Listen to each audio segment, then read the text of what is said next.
is up, humans, mutants alike? My name is Kyle. I am on my own today, and we are talking X-Men issue number 26 and Dark X-Men issue number 2. It has been a while since we have talked X-Men at all. Since last we left off, where did we leave off? I don't even remember. Oh wait, Danny's not here. I'm alone.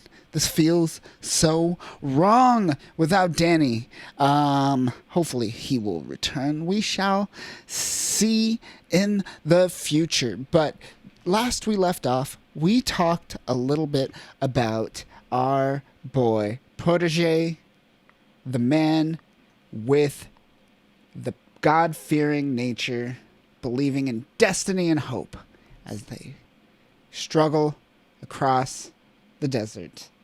I loved it in every single shape or form, in a campy way, I should say. Danny did not. Danny did not like this whatsoever. He's really been negative on X-Men in general lately, and I don't blame him. I do not blame him whatsoever, considering what we've been given recently. But, nonetheless, let's dive in to X-Men issue number 26. That is right. We are talking Jerry Dugan. We are talking... Hold on, let me pull up... all right, so Jerry Dugan is the writer. Jim Toei and Javier Pina are the artists. Marte Garcia, my man Marte Garcia, on the colors. And Tom Mueller. Tom Mueller's still sticking around. All right, cool. With Lucas Wernick with the cover art. And I got to say, the cover art with Jean Grey and the Five Cuckoos with the rest of the X-Men team. Beautiful. I love it. I love everything about it. Keep it up, Lucas Wernick.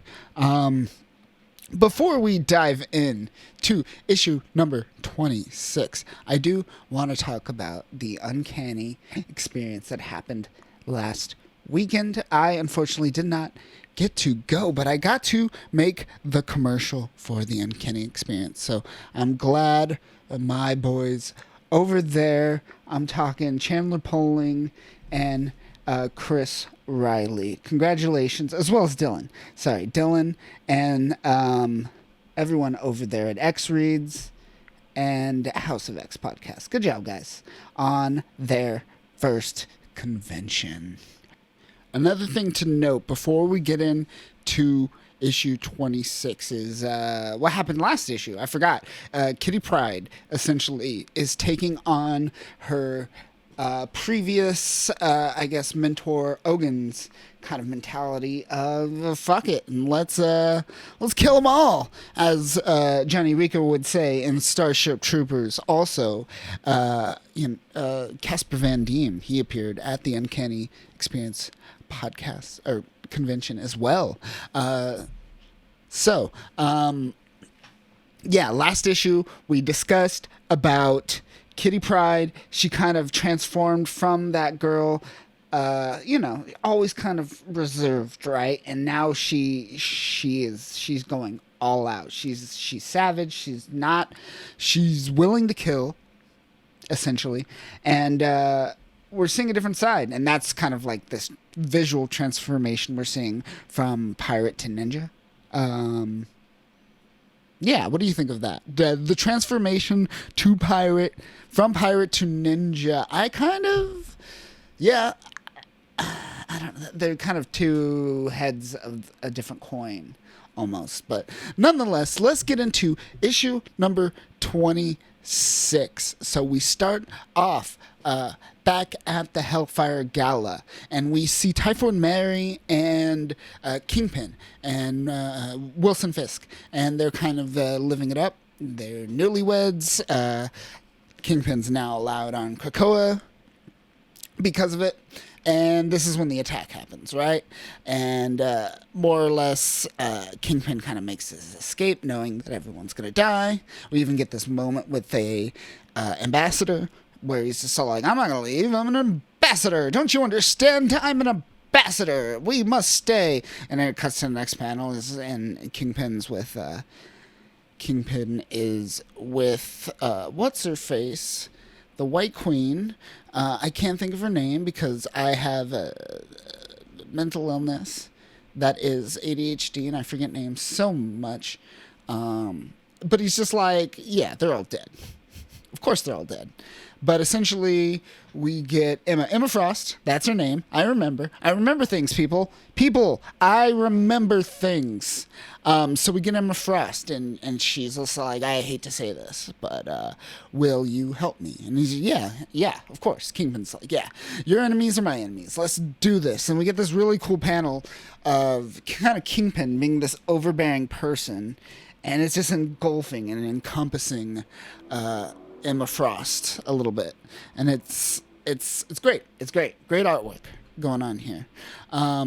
So we kind of move forward, and we see. So right now, Wilson Fisk is the White King of the Hellfire Club, and essentially Tony Stark is acting as the Black King, right? The Black King of the Hellfire Club at the moment, and he's just putting on this persona of his typical playboy kind of attitude, right? So last we seen in an Iron Man issue that I kind of read really fast, essentially now that Tony Stark has been ousted from his company, the Sentinel program is now using Iron Man tech, and he's on the run with Emma, who is now taking on this persona of what's her name? What's that name? Miss Kendall. Miss Kendall is her alter ego at the moment, and for the most part, they're doing this kind of faux wedding with one another, just to kind of it's like more of a business decision, kind of what Kingpin and Typhoid Mary is doing, or we suspect he is doing, at least. We're not too sure of that because everything kind of fell apart at the Hellfire Gala, right? So we move forward, and Miss Kendall kind of takes Tony Stark away from the party that's happening at the Hellfire Club. He walks away, puts down his drink because he's not really drinking, right? He's pretending he's a sober man these days, but the public does not know that, and now he refers to Miss Kendall as Emma, and essentially talking about the rogue, right? Mole, which is Firestar. Firestar working for Orcus, right? At the moment. And there's just this great moment about where she's just like, they're kind of playing with one another and not really saying what they want to say. So, essentially, Emma's just all like, she's the mole.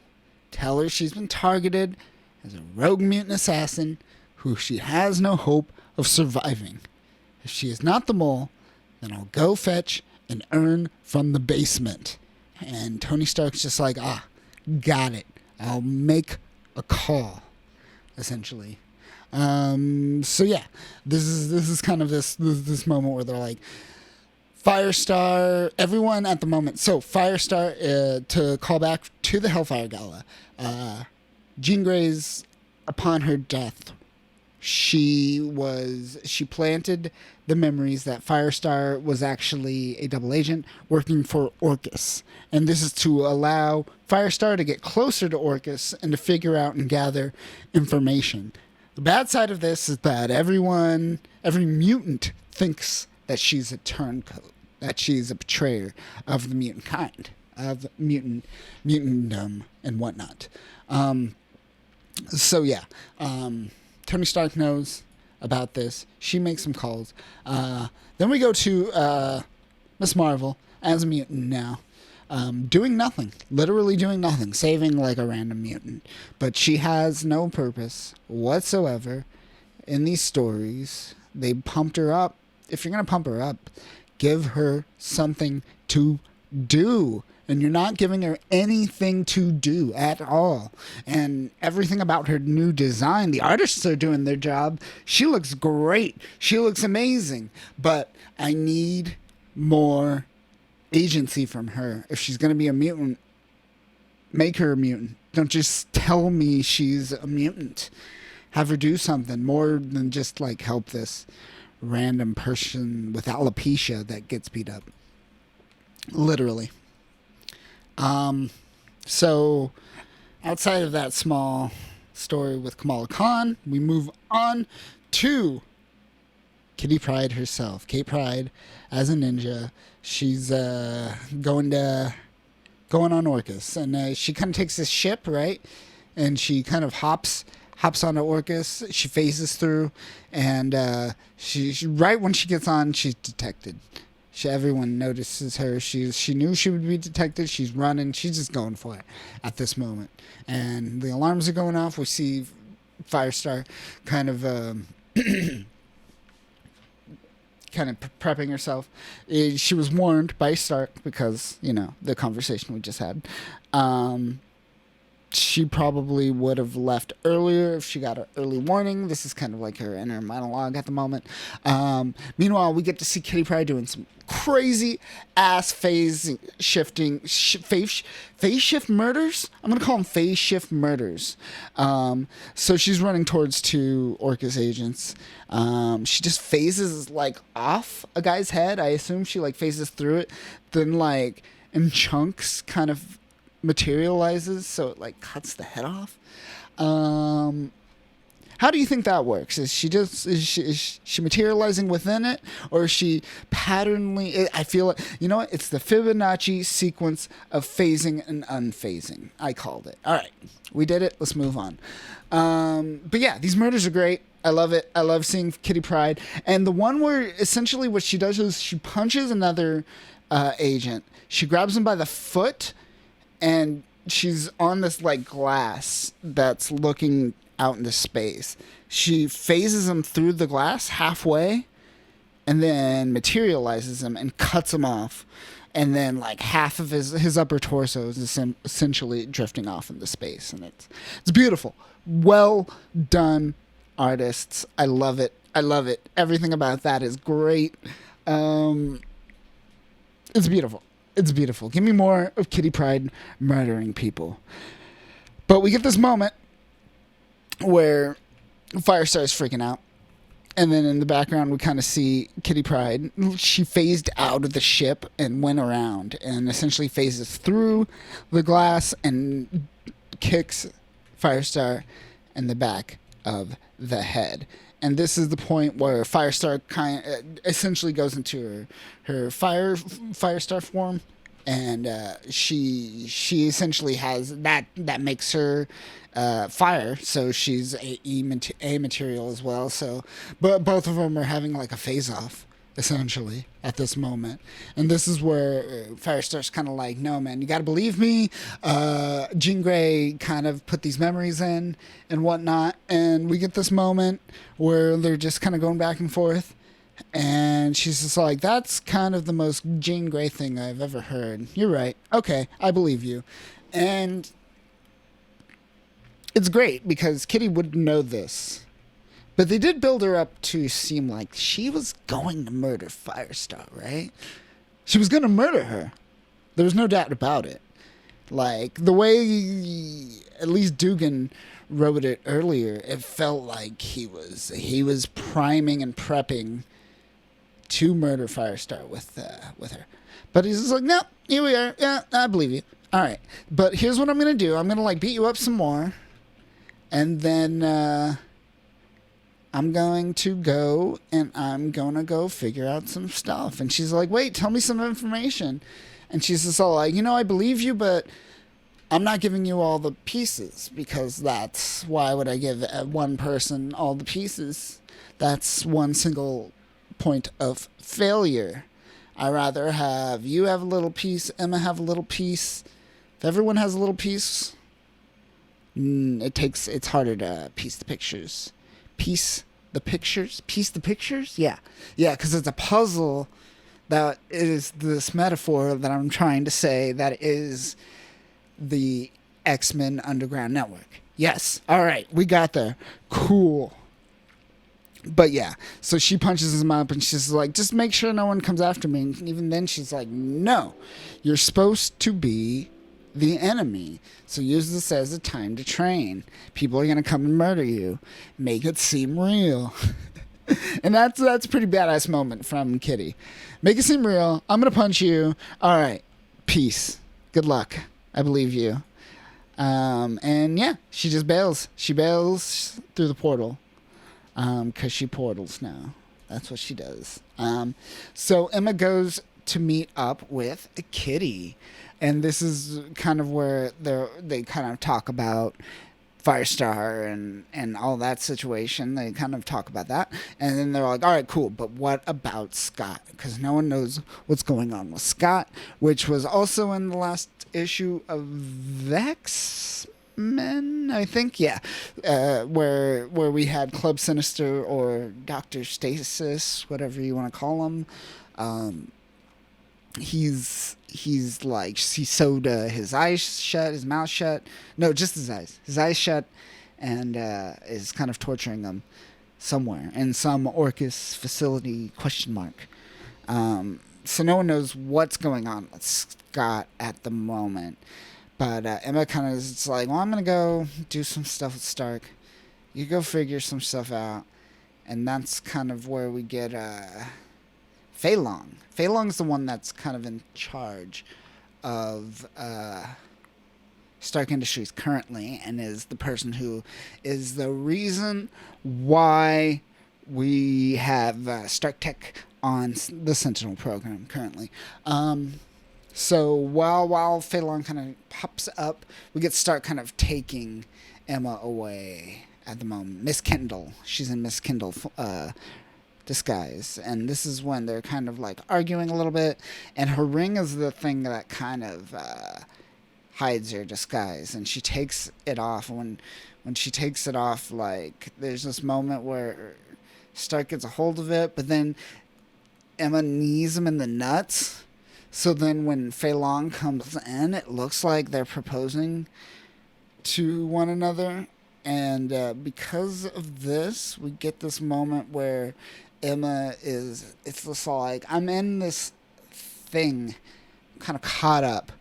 And I don't think I'm going to be able to help you with whatever you're doing currently, which is, I think, trying to figure out where Scott is. And she's like, me too, Emma. Which makes it seem like she's kind of feels betrayed by Emma because of Tony Stark. And makes sense. I get it. She's very savage at the moment. So that's kind of her first, I guess, her go-to and whatnot. I don't know. But that is where this issue ends. And I like everything going on with Kitty. It's really hard not to love Kitty. Everyone loves Kitty. I love her more than most of you listening right now, but I get that everyone loves Kitty. A little less than me, but I get it. But everything with Kamala Khan, everything with Miss Marvel is so forced. Not forced, it's just you're telling me she's a mutant. You're not really giving her anything to do, and she has these small moments. You can't give her like some 1966 X-Men moment in a 2023 comic for two pages and expect me to think she's integral in any way, at least currently. Maybe she's not. Maybe you're just giving her 2 pages to give her 2 pages. I don't know. But, yeah. Give me more Kitty. That's all I have to say about that. Let's move on to Dark X-Men issue number 2. So last we left off with Dark X-Men, we got this new mutant randomly and kind of getting attacked, right? So we had these group consisting of Maggot and Gambit and Angel and who else? One more. I feel like there's one more. I can't think of it.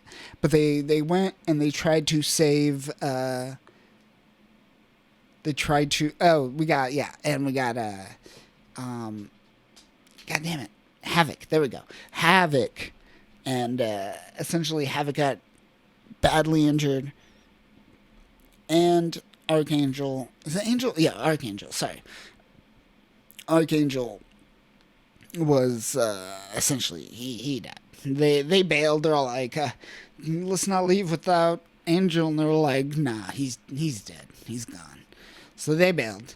And we start off with, well, first off, before we get to that, Dark X-Men issue number 2, Wings Off Flies, is written by Steve Fox, artist Jonas Scharf, color artist Frank Martin, and Steven Segovia and Frank Martin did the cover art. Good stuff. Good stuff on the cover. The covers are always great. You can't go wrong. So essentially, we start off with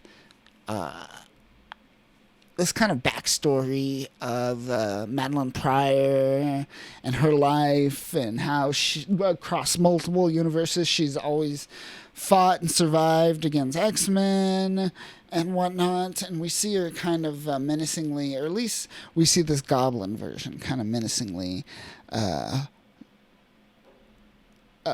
of caressing Archangel. And more or less we see this corrupted version, right? The Goblin Queen. Seems like she's doing some type of ritual. But then we cut to Madeline Pryor, who is looking over a dying Havoc, who is kind of doing a similar thing, right? She's kind of mirroring this Goblin Queen and also resurrecting Havoc as he's dying, or making sure she's not dying, and whatnot.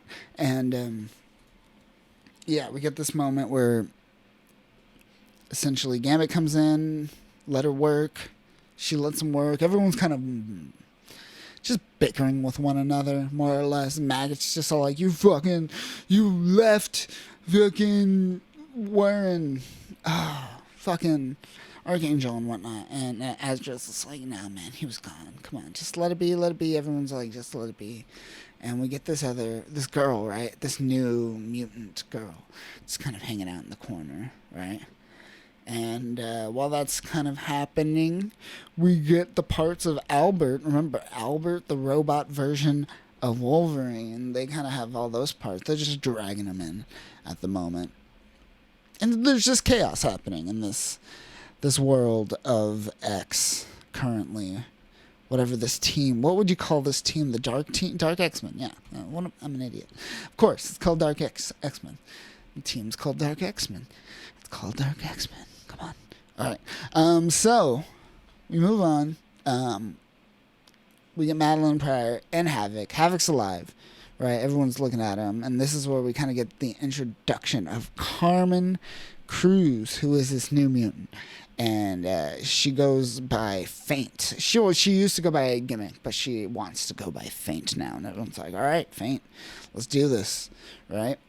So we get these two agents, Agent Valens and Agent Kroll. We kind of get this kind of report from them. But then we get to see both of them in the next panel, kind of overlooking the Goblin Queen, right? And they're just kind of seeing it. And at the moment, they also have this thing that we saw in the last one with the Goblin Queen, which was this like weird Morlocky mutiny thing, monster that looks like Nightcrawler, and they call it the Banff Dragon. So it does have something to do with Nightcrawler in some way, shape, or form. But she's just doing this ritual over over Archangel at the moment, while the two agents are kind of overlooking it. Um, yeah, I mean, I don't. We know that some of these people have some like powers. Like they mentioned that Valens specializes in the arcane, so. But they're more or less no one knows anything about either of them. Their stuff's redacted, so it's just a tease. It's just a tease at the moment. You know, we get to see them play with cybernetics, and this is where we kind of get the Albert coming back. We cut back to the Dark X team. We get Albert. He's all weird. Albert has a new head. That's all weird. He wants to go by Zero Wolverine now. Everyone's just like, what? Whatever. Maggot's just like, I'm out. This is nope. I have maggots leeching off of me, and this is weird. Fuck it. I'm out. So we kind of cut to Havoc, kind of having this kind of rapport with this new girl. I already forgot her name. Sorry. Faint. Yeah, I remember things. And he's kind of showing her a picture on her phone, on his phone of Madeline and him, and what the X-Men, you know, kind of mean to him, and kind of what's going on in the situation. Actually, no, I don't think that's what he says at all. What does he? No, you know, it's Havoc. Let's just say he says nothing important and we move on because we know it's Havoc. But we cut to the Dark X-Men, and we saw this in the last comic. We saw that Madeline had this version of Cerebro, right? And we're seeing it again here. And what does she call it? She calls it a mercy crown. That's what it's called. But it's a Cerebro-like device. And when she puts it on, unlike Cerebro, who uses psychic powers, Madeline Pryor's traffics the souls. So she puts it on, right? And she's kind of like scouting out, looking for someone. And that's when she's like, she figures it out, Mexico. That's when we get Azrael, the Banff, everyone there, right? And they kind of all... We have this moment where Madeline wants everyone to split up. They're like, let's not split up, blah, blah, blah, blah, blibbity, blah. So, they go out. And she uses her powers. And I don't really know exactly what her powers are again. But they find this village, and that's when we cut away to essentially Calypso in Madripoor, and she's hanging out with some Morlocks, you know, just hanging out on a boat, like she's captaining a boat and whatnot, and that's when she's just like, get down. Everyone get the fuck down. And they get down, right? And some of the Morlocks, they're decapitated. Like, something just swoops in fast and just decapitates their heads off with the quickness. And that's when Azrael and the Dark X-Men kind of bamf in. And he's just like, all right, we're here. Oh, shit. What the? Oh, no. What did we just miss? And then that's when we get that moment where they're like, oh, I know what happened. I know what happened to him. Who said that? Who says it? It's Gambit, I believe. Or is it Azrael himself? But they're like, oh, looks like Azrael. It's like, oh, he did it. And we get this single page panel of this resurrected Archangel with this like melted skull on top. But he is alive in some way, shape, or form. And he just murdered a bunch of Morlocks. Oh, I shouldn't laugh. They're people too. They're mutants too. Come on. Treat them with respect. But that is Dark X-Men. And this was not as great as the first issue, but I'm still kind of invested in what's going to happen with these guys. I still want to know exactly what the Goblin Queen is and that weird Banff dragon and its purpose. I wish they would give us more instead of just a tease of something we already knew.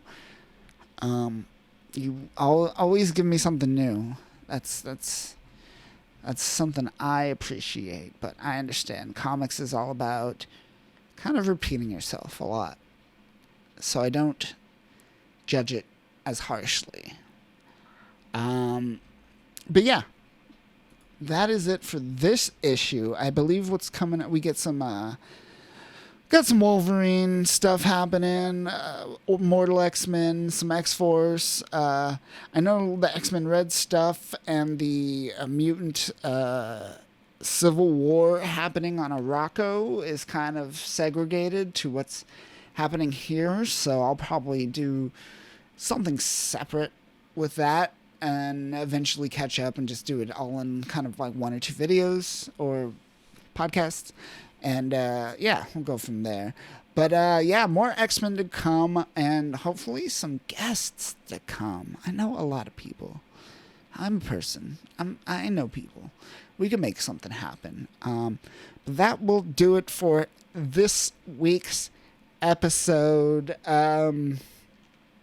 Be sure to check out freespeechgeek.com, as well as visit it on YouTube, Instagram, all that jazz. Give it a like, give it a sub, push all the buttons and whatnot. That'll do it for this week. Remember, folks, the robots will kill you. So, get a little dark magic up in this. You don't always have to use science, technology, and psychic energy. Get a little magic. Be a little like Madeline Pryor. Take that man for your own. Jean Grey, it's not Jean Grey's property. It's your property, bitch.